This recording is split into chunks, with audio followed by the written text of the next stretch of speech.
Dahil nga mga kabombo sa sunod-sunod na mga kalamidad na pumapasok dito sa ating bansa at tumatamang mga bagyo sa kalupaan ng Pilipinas, ang Department of Social Welfare and Development abay humingi na ang karagdagang pondo sa Department of Budget and Management para naman sa kanilang Quick Response Fund. Alam natin ang buong detalye ng balitang yan, tinutukan ni Bombo Baya Pinisa. Nang hingi muli ng karagdagang 875 milyong piso ang Department of Social Welfare and Development sa Department of Budget and Management para sa replenishment ng kanilang Quick Response Fund.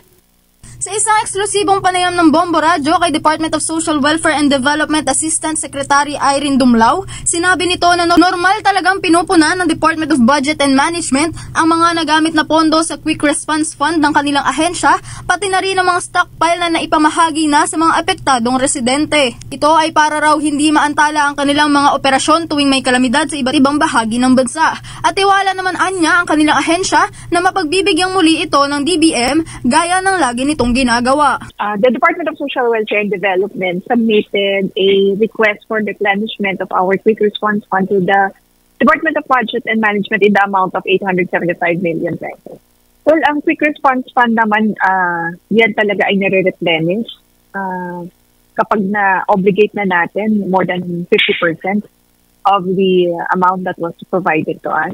So, we are very confident that the Department of Budget and Management will act favorably on our request as they have previously done in the past naman. Kasunod nito ay siniguro ng tagapagsalita na patuloy ang mga operasyon na ginagawa ng kanilang ahensya para makapagbigay ng karagdagang tulong sa mga nasalanta ng Bagyong Marce sa Region 2. Karamihan sa mga family food packs ay naka-preposition na sa ilang field offices ng ahensya sa mga bayan ng Cagayan at handa na umunong ipamahagi kahit anumang oras. As of this morning, nagpapahatid po ng karagdagang mga family food packs ang DSWD sa mga naapektuhang bayan dito sa Region 2, particularly in Cagayan Province. And batay po doon sa ulat na naipaabot po sa amin kaninang umaga, mahigit 1,000 na mga family food packs yung nai-release na natin as augmentation support to the local government unit. Meron tayong mga ongoing distribution of family food packs. In most of the municipalities in the province of Cagayan, meron naman tayong mga naka-preposition na mga family food packs dahil may mga last mile tayo sa lugar na iyan. Dagdag pa nito ay target umano na ahensya na makapagpadala ng panibagong 30,000 na family food packs sa naturang mga probinsya para sa mga maaari pang mangailangan ng mga ito. Sa kabilang banda ay mayroong kasalukuyang bilang na 220,000 ang mga stockpile relief packs ngayon ng Department of Social Welfare and Development. Ang target natin na ipadala sa probinsya ng Cagayan ay karagdagang 30,000 family food packs.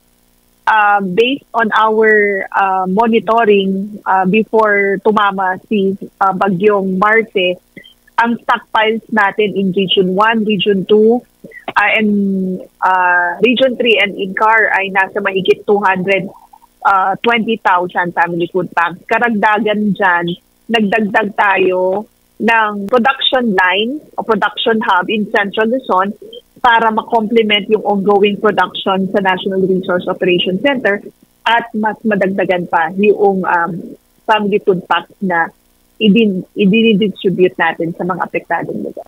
Samantala, patuloy naman ang mga ginagawang relief operations ng kanilang mga field offices sa mga apektadong rehiyon para hindi maantala ang pagbibigay serbisyo ng kanilang ahensya sa mga lubhang nasalanta ng bagyo.